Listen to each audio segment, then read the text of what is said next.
Before we start off, though, if you've got a question during the show, we want to hear it. Your input is a big part of what makes this show great, and we thrive on your energy and insight. Whether it's a quick comment, a thoughtful question, or an opinion you just have to share, don't hesitate to drop it in the chat. Now, if you want to make absolutely sure your message stands out and gets featured on the show, there's an easy way to do that.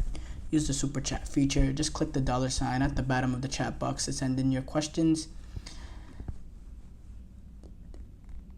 At the bottom of the chat box, send in your super chat. This guarantees that your message gets on the air. And it's also a fantastic way to support our channel. So we rely on your support to keep bringing you the sports content you love, and we appreciate every bit of it. So go ahead, let us know what you're thinking. Hit that super chat button and let's keep the show as interactive and exciting as possible. And if you prefer, you can also go to the gsmcpodcast.net to tip, donate, and leave a comment or question there. We couldn't do what we do without your amazing support, and we're so thankful to have you as part of our community.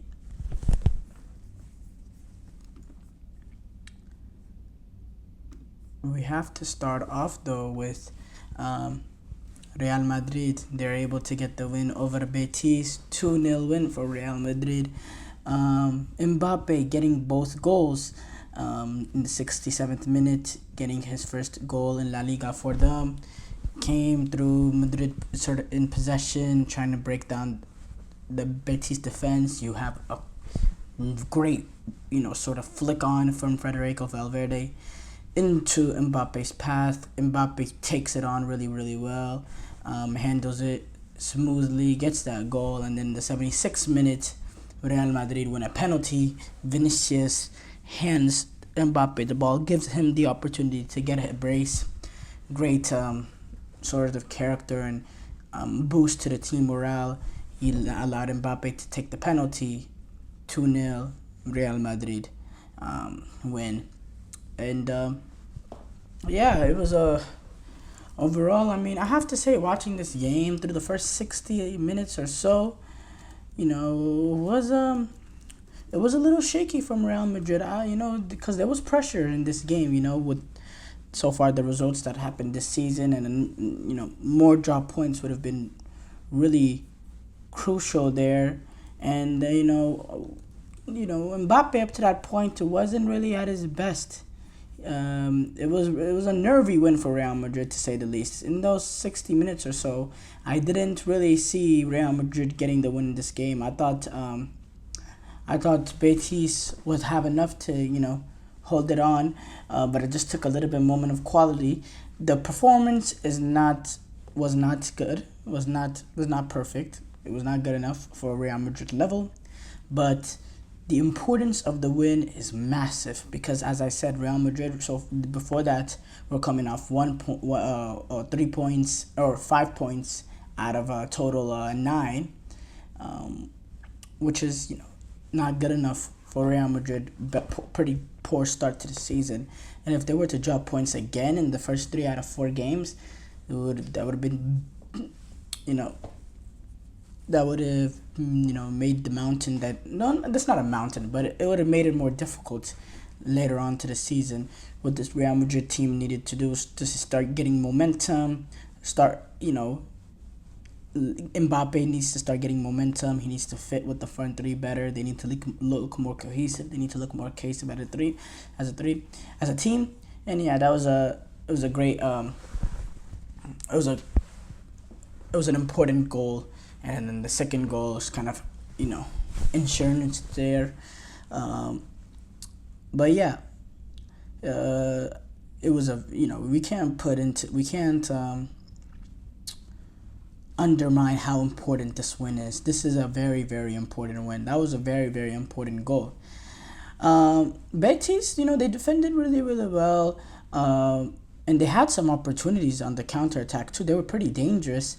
Just couldn't get that final finish right. Abdi Al-Zuli, the former Barcelona player. We know his sort of qualities. He's very, very direct, and he has pace, and has quality on the ball dribbling. We saw him for Morocco actually at this Olympic Games, and he's a very good player, playing for Real Betis. as the number 10 for Real Betis, and he had two clear opportunities in the first few minutes or so that really could have, really made this game a little bit different, because then it would have been even more pressure that it pounded on Madrid. Instead, he misses those. And Betis, they still managed to stay in the game through the first 16 minutes. They defended really well. Again, it took that little bit clever sort of play from Federico Valverde, that sort of back heel sort of magic to unlock the defense. And then on Rodrigo, he was playing through the right side. Mbappe and Vinicius, they were sort of fluid, alternating. But it just didn't look fluid in the first. Okay, they were fluid as in they were alternating positions, but it didn't look fluid in terms of, they both really struggled. And Madrid, they do need to, or Ancelotti, he does need to find a way to make it work. Even with Bellingham goes on, when comes back, Bellingham sort of, he is a right-footed as well, so sometimes he would drift into that left hand side to sort of create or to sort of be an option too. They need to find that balance, they need to find that balance so they can look more balanced as a front three. But going specifically to Mbappe had some good opportunities earlier on, couldn't finish them off. But you saw him, at Real Madrid, we don't see really as much verticality from Mbappe as we've seen passing the PSG so far. But in this game, we saw him make a few runs down, and we saw him a little bit more comfortable getting on the ball too, more, being more part of the game, which, sometimes the games kind of have gone past him so far in the start of the season. So that was good to see him get involved, to see him get touched. And for me, getting that goal is a goal that can, uprise his confidence, with the combination of the second goal as well. And the way he the way he scored that goal too, the way he took it on, it shows that there's, he has a quality player, and he, despite the, maybe the confidence not being there at this moment and being on poor form, he still has that sort of pure ability to him. If he's in those moments, he's still very, very lethal. He's still very, very dangerous. I did say yesterday that Erling Haaland is the best player in the world. And for Mbappe, to convince me that he is still the best player in the world, Mbappe, he needs to develop that sort of consistency that he had, in the World Cup in 2022. Prior to that, a little bit after that as well. Last year at PSG, he scored 27 goals in League One. But, it's League One. In the Champions League, he was pretty poor, I have to say. He had those 2 goals against Barcelona that helped them see it through. But apart from that, his general play, that Dortmund Champions League semi-final and the rest of the Champions League, he wasn't at that sort of level. So we need to see some consistency. We need to see him get back to his best, and we need to see him really be fit and firing.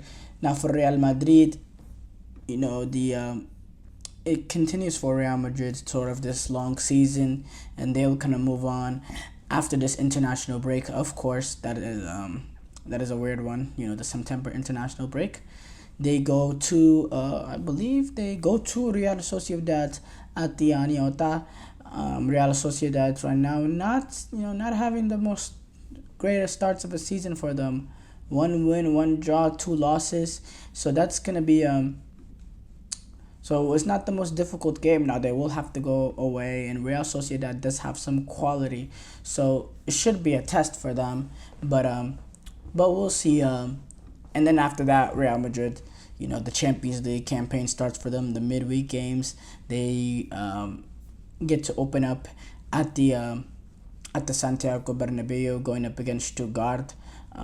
In this sort of new Champions League format with 36 teams.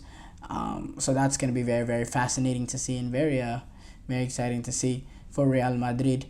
And yeah, again, what they need to do over this international break, it will allow a little bit of time for Bellingham, Dani Ceballos, who's not going to be, he just got injured recently, it It'll be a week less, or he will be a week into recovery. It'll still take him about another month or two.